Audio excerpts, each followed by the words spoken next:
بسم اللہ الرحمن الرحیم۔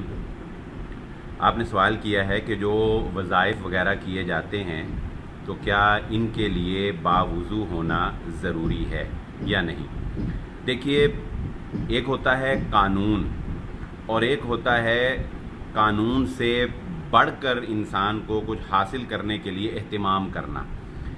ظاہری سی بات ہے کہ انسان جتنے خشوع و خضوع کے ساتھ اور جتنے اہتمام کے ساتھ ذکر و اذکار کرے گا، جتنے خلوص کے ساتھ اپنے رب کو پکارے گا، اس کے نتائج، اس کے ثمرات اتنے ہی نکھر کر سامنے آئیں گے۔ اس لیے ذکر و اذکار کرتے ہوئے یا کوئی بھی وظائف وغیرہ کرتے ہوئے، قرآن مجید کی تلاوت کرتے ہوئے انسان کو باوضو بھی ہونا چاہیے اور مکمل دل جوئی کے ساتھ، مکمل حاضر دماغی کے ساتھ جو ہے انسان کو ذکر و اذکار کرنا چاہیے۔ مثال کے طور پہ ایک روٹین ورک میں لوگ نماز کے بعد بھی ذکر کرتے ہیں، تو آپ نے دیکھا ہوگا سبحان اللہ سبحان اللہ سبحان اللہ سبحان اللہ سبحان، تیز بلکہ اس سے بھی تیز۔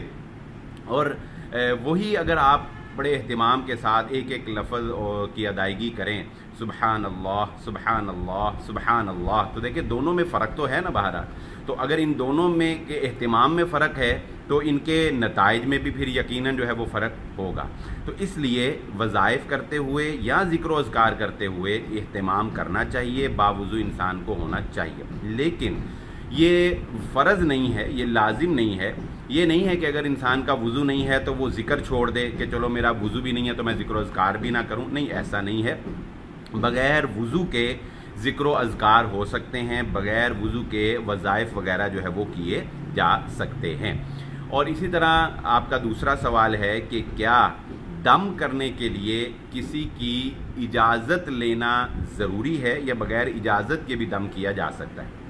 یہ جو بات ہے نا جی، دم کے لیے اجازت والی، یہ ان لوگوں نے مشہور کر دی ہے جو لوگوں کو صرف اپنا غلام بنا کر رکھنا چاہتے ہیں، اور وہ یہ چاہتے ہیں کہ لوگ صرف ہمارے پاس آئیں اور خود سے دین نہ سیکھیں اور خود کوئی کام جو ہے وہ نہ کریں۔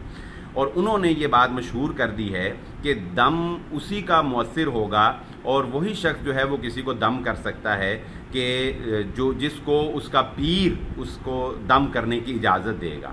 اور ان لوگوں نے اس طرح کی باتیں معروف کی ہیں کہ بغیر اجازت کے اگر پڑھا جائے تو فلاں کلمہ جو ہے وہ گرم ہے، فلاں ٹھنڈا ہے، فلاں ایسا ہے، فلاں یہ ہے، یہ سب باتیں مشہور ہیں۔ دیکھیے، دم رسول اللہ صلی اللہ علیہ وآلہ وسلم کی سنت ہے۔ آپ صلی اللہ علیہ وآلہ وسلم معوذتین پڑھ کر اپنے ہاتھ پر پھونک کر دم کیا کرتے تھے۔ اسی طرح صحابہ اکرام سے بھی ہمیں دم کرنا جو ہے وہ ثابت ملتا ہے۔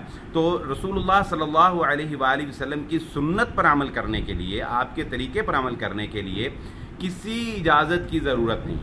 کوئی بھی انسان خود بھی دم کر سکتا ہے، اپنے اوپر بھی دم اس کو کرنا چاہیے بلا اجازت۔ رسول اللہ صلی اللہ علیہ وسلم کا عمل ہی اجازت ہے، اور اسی طرح دوسرے کو بھی کوئی بھی انسان جو ہے وہ بلا اجازت جو ہے وہ دم کر سکتا ہے۔ صبح شام کے جو اذکار ہیں وہ پڑھ کر دم کریں، قرآنی آیات جو ہیں وہ پڑھ کر انسان جو ہے وہ دم جو ہے وہ کر سکتا ہے۔ اس کے لیے کوئی جو ہے وہ ایسی اجازت کی جو ہے وہ کہ جی اوپر سے اجازت ہو اور پھر ہی وہ مؤثر ہوگا، اس کی کوئی ضرورت نہیں ہے۔ بلکہ وہ صحابی کا واقعہ کہ جنہوں نے سورۃ الفاتحہ پڑھ کے دم کیا تھا اور وہ زہریلے جس نے کاٹا تھا، زہر کا اثر جو ہے وہ جاتا رہا، انہوں نے تو کسی سے اجازت نہیں لی تھی۔ تو جب رسول اللہ صلی اللہ علیہ وآلہ وسلم کو آ کے بتایا گیا تو آپ صلی اللہ علیہ وسلم نے بھی اس کی تصدیق کر دی۔